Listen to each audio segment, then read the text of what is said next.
Cuestión 98. Esta cuestión está redactada para psiquiatras, el lector no versado en esa materia puede saltársela. En esta cuestión haré una excepción, será más audio, y habrá pocas imágenes para una mayor comprensión, así que póngase cómodo, y escuche. Consideraciones psiquiátricas. Al explicar este fenómeno a psiquiatras a estos 7 criterios habría que añadir que no se puede considerar dentro de este campo de la posesión los casos en que el sujeto meramente dice sentir una presencia. En la mayor parte de los casos estos fenómenos de posesión se producen tras participar en algún tipo de rito esotérico.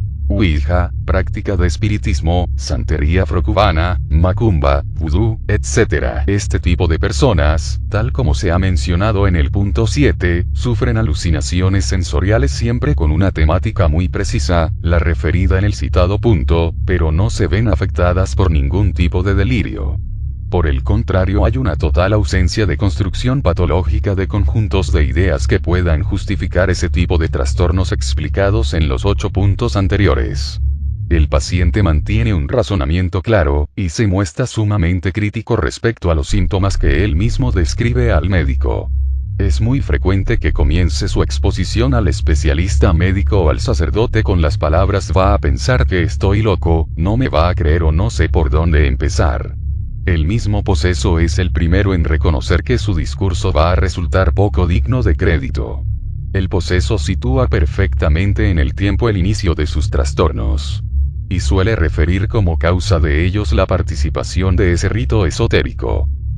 Cuando se dice de alguien que es un psicótico caben varias definiciones, la definición más limitada de psicótico se restringe a ilusiones o alucinaciones notables, con las alucinaciones teniendo lugar con ausencia de conocimiento de su naturaleza patológica. 8.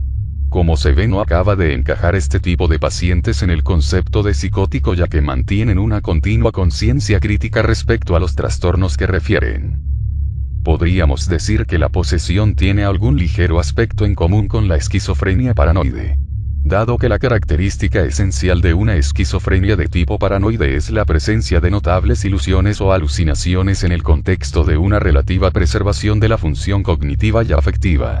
El punto 7, expuesto anteriormente, daría la impresión de que este tipo de pacientes entrarían en la clasificación para este tipo de enfermedad. Aunque hay que hacer notar que ese tipo de alucinaciones en estos casos mantendrán una temática constante. Aunque transcurran varios años, las alucinaciones no cambiarán de temática, ni tampoco variarán en su frecuencia. Frecuencia tan irrelevante que no llevarán a catalogar al que las padece de persona esquizoide. En este tipo de enfermos esta patología alucinatoria en ningún caso deriva hacia el delirio. Lo verdaderamente relevante, el factor predominante, será el hecho de que en los momentos de mayor furia en los que emerge esa segunda personalidad da todos signos el paciente de sufrir un desorden disociativo de la personalidad. La presencia de una identidad distinta que toma control sobre la conducta de la persona entra plenamente en la descripción de esta patología de la disociación. Esta segunda identidad siempre aparece con unos rasgos muy fijos. Hablará con rabia, con ira, exponiendo un gran odio hacia todo lo relativo a la religión, y hablará además con la expresión facial manifestando una gran tensión. En unos pacientes esta segunda identidad es locuaz, en cuyo caso manifiesta una gran procacidad en su vocabulario y expresiones blasfemas. En otros pacientes esta segunda identidad es casi muda, hablando en contadas ocasiones y de un modo extremadamente lacónico. Sus intervenciones cargadas de odio y tensión tienen en común con el tipo anterior en que la voz cambia por efecto de esa ira contenida. Hablando de la generalidad de las patologías de personalidad disociada, en estos casos el paciente asume un segundo rol de modo inconsciente, y fruto de la profunda asimilación inconsciente de esa segunda personalidad puede venir la prontitud y coherencia de las respuestas adecuadas. Pero hay que hacer notar que en los enfermos de posesión esta segunda identidad siempre presenta los mismos rasgos, aunque dividida en esos dos tipos citados, personalidad locuaz o muda. ¿Cuáles son esos rasgos? Esa segunda personalidad exclusivamente se manifiesta en los momentos de furia que producirán la amnesia de lo dicho y realizado durante esa crisis. Esa segunda personalidad siempre es maligna. Y, por último, manifiesta una terrible aversión a todo lo sagrado, personas, objetos o palabras. El horror que sienten los posesos hacia todo lo sagrado, no supone ninguna fobia específica, ya que incluso si apareciera como síntoma aislado completamente desligado a todo el cuadro de síntomas que acompañan a este síndrome, aparecería claro que ese rechazo no es que provoque ansiedad, sino una reacción automática de ira. El poseso no manifiesta una ansiedad provocada por una exposición a cualquier objeto, persona o palabra sagrada, sino que esa exposición es causa de emergencia de la segunda personalidad. Al no existir fobia, tampoco ese rechazo provoca ningún desorden obsesivo compulsivo, ni tampoco ese rechazo da lugar a ningún tipo de ritual de evitación, usada aquí la palabra ritual en su sentido psiquiátrico. Dado el tema que tratamos, la aclaración no es ociosa. El pensamiento en todo momento, salvo en los momentos de trance, es claro, y esa es otra característica que suele llamar la atención de los especialistas que atienden a estos pacientes. La claridad de pensamiento, la capacidad de autocrítica, coexistiendo con los otros rasgos patológicos que por su gravedad deberían conllevar una evolución hacia una profunda desestructuración de la personalidad y el raciocinio. Recapitulando, si un psiquiatra no supiera nada de posesiones, los síntomas que observaría en un poseso típico le llevarían a ver en él un desorden disociativo de la personalidad que provoca alucinaciones sensoriales, escasas, una aversión aguda a lo sagrado, junto con agitaciones propias de una crisis histeriforme. Como se ve un complejo conjunto de síntomas, todos ellos en un mismo sujeto y manifestándose con simultaneidad. Ello nos lleva a rechazar las clasificaciones simplistas de aquellos que, sin haber visto un caso real, sentencian que se trata de tal o cual enfermedad mental. El cuadro sintomatológico aquí definido refleja un síndrome tan especial que no se lo puede encuadrar sin más en tal o cual apartado de la patología psiquiátrica. Hay que admitir que nos encontramos no ante un desorden mental simple, sino ante un síndrome para el que hay que buscar un lugar específico dentro de la catalogación médica.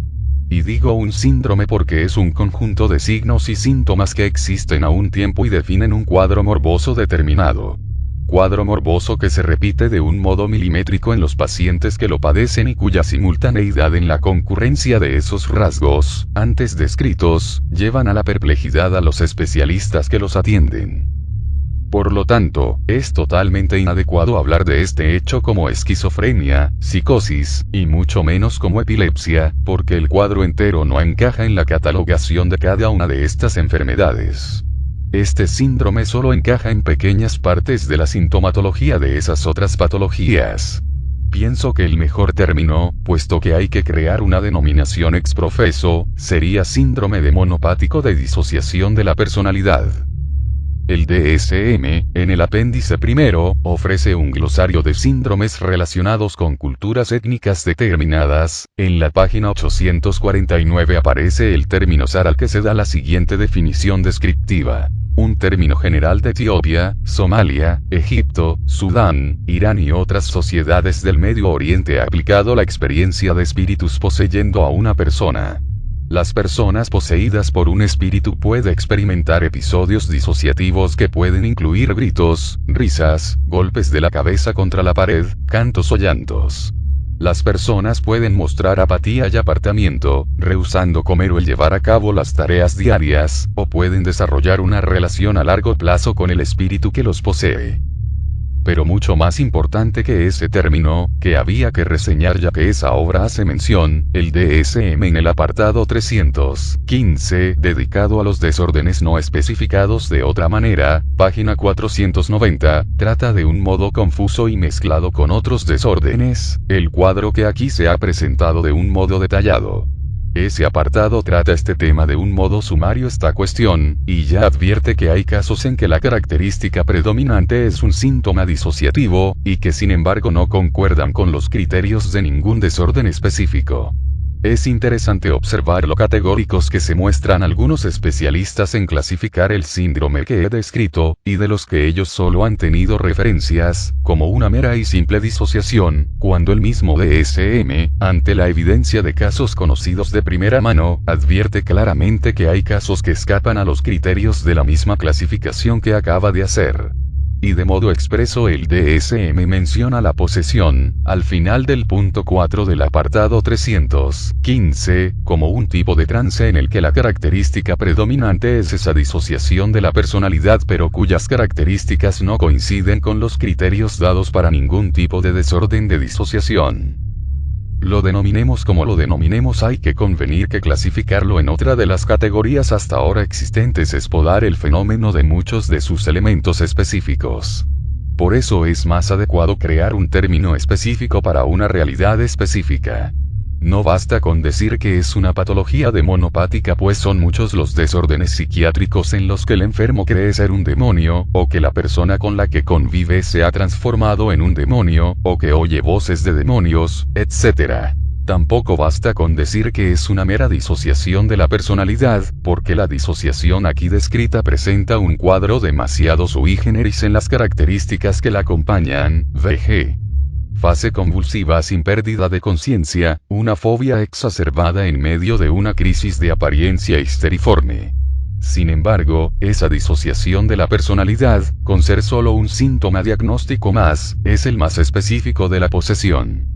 Así que por ello creo que psiquiátricamente el término más adecuado sería, como ya he dicho antes, síndrome demonopático de disociación de la personalidad, incluyendo en la palabra síndrome todas las fobias específicas y los otros aspectos de los que he hablado. Creo que de todos los términos es el más descriptivo de sus características esenciales. El adjetivo demonopático no aparece en vano, ya que designa el tema con el que cursa la enfermedad, y es necesario mencionarlo para evitar confusiones con el término desorden de trance de disociación que se menciona en el DSM, apartado 315.4, página 490, y que se prestaría a confusión con otros casos, puesto que hay trances, por ejemplo, los hipnóticos, en los que se puede producir esa disociación temporal e inducida y que nada tienen que ver con el cuadro aquí descrito. El que se añada el término de disociación de personalidad también es necesario. Pues además de ser la característica más patente y predominante en esta enfermedad, nos ayuda a no confundir esta patología con otras en que el enfermo cree estar poseso pero cuyo cuadro es claramente esquizoide. El esquizoide presentará quizá un cuadro histriónico, un cuadro obsesivo y su pensamiento aparecerá desestructurado, características estas radicalmente diferentes al cuadro que presentan los afectados del síndrome ya descrito.